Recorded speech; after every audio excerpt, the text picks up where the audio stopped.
ഗാസയിൽ ഭക്ഷണവും ഇന്ധനവും ഇപ്പോൾ തീരുകയാണ്. റഫേലെ ഇസ്രയേൽ അധിനിവേശം മാനുഷിക ദുരന്തത്തിലേക്ക് നയിക്കുമെന്ന് ലോക ഭക്ഷ്യ ഏജൻസി പറയുന്നു.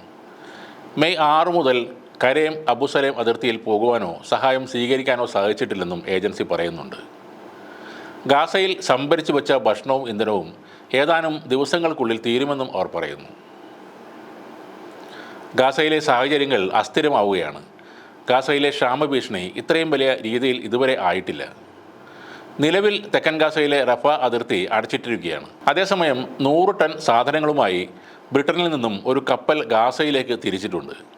ക്രിപ്സിൽ നിന്ന് പുറപ്പെട്ട ഈ കപ്പൽ ഗാസൻ തീരത്ത് അമേരിക്കൻ സൈന്യം താൽക്കാലികമായി നിർമ്മിച്ച തുറമുഖത്തിലേക്ക് എത്തിക്കുകയാണ് ലക്ഷ്യമെന്ന് ബ്രിട്ടനിലെ വിദേശകാര്യ ഓഫീസ് പറയുന്നുണ്ട്. പ്ലാസ്റ്റിക് ഷീറ്റ് കൊണ്ട് നിർമ്മിച്ച 8400ഓളം വരുന്ന താൽക്കാലിക ഷെൽട്ടറുകൾ അടങ്ങുന്ന ഈ പാക്കേജ് ഈ തുറമുഖത്തേക്ക് വരുന്ന ആദ്യത്തെ സഹായമാണ്. ഗാസയിലേക്ക് സഹായം എത്തിക്കുന്ന വേഗമേറിയതും ഫലപ്രദവുമായ കരമാർഗത്തിന് പകരമല്ല സമുദ്രമാർഗമുള്ള കയറ്റുമതിയെന്നും വിദേശകാര്യ മന്ത്രാലയം പറയുന്നു.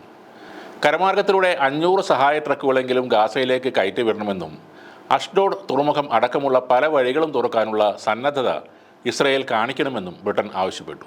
തെക്കൻ ഗാസയിലേക്ക് മാനുഷിക സഹായം ലഭിക്കുന്നുണ്ടെന്ന് ഉറപ്പാക്കാൻ റഫ, കെറം ഷാലോം അതിർത്തികളുടെ പ്രവർത്തനം പൂർണ്ണമായും പുനഃസ്ഥാപിക്കണമെന്നത് അമേരിക്കൻ വിദേശകാര്യമന്ത്രി ആന്റണി ബ്ലിങ്കനും പറയുന്നുണ്ട്.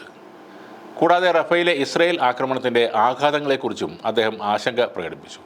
ഇന്നലെ വരെയുള്ള, അതായത് മെയ് 15 വരെയുള്ള ഐക്യരാഷ്ട്രസഭയുടെ കണക്കുകൾ പ്രകാരം റഫയിൽ നിന്നും 6 ലക്ഷം പേരാണ് പലായനം ചെയ്തത്.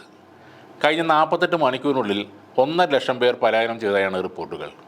ഒക്ടോബർ 7 മുതൽ തുടങ്ങിയ ഈ ആക്രമണത്തിൽ 35,233 പേരാണ് ഗാസയിൽ കൊല്ലപ്പെട്ടത്. അതിനിടെ ഇസ്രയേലിനെതിരെ ഡ്രോൺ ആക്രമണം നടത്തിയതായി ഇറാഖി ഷിയ മിലീഷ്യ അവകാശപ്പെടുന്നു. തെക്കൻ ഇസ്രയേലിലെ എലാറ്റിലെ ഒരു സ്ഥലത്ത് നടത്തിയ ഡ്രോൺ ആക്രമണത്തിൻ്റെ ഉത്തരവാദിത്വം ഇറാഖിലെ ഒരു ഷിയ മിലീഷ്യ ഇന്നലെയാണ് ഏറ്റെടുത്തത്. ഇറാഖിലെ ഇസ്ലാമിക് റെസിസ്റ്റൻസ് എന്നറിയപ്പെടുന്ന മിലീഷ്യ തങ്ങളുടെ പോരാളികൾ ചൊവ്വാഴ്ച എയ്ലാറ്റിലെ ഒരു സൈനിക സൈറ്റിൽ ഡ്രോൺ ആക്രമണം നടത്തിയതായി ഒരു ഓൺലൈൻ പ്രസ്താവനയിലാണ് പറഞ്ഞത്.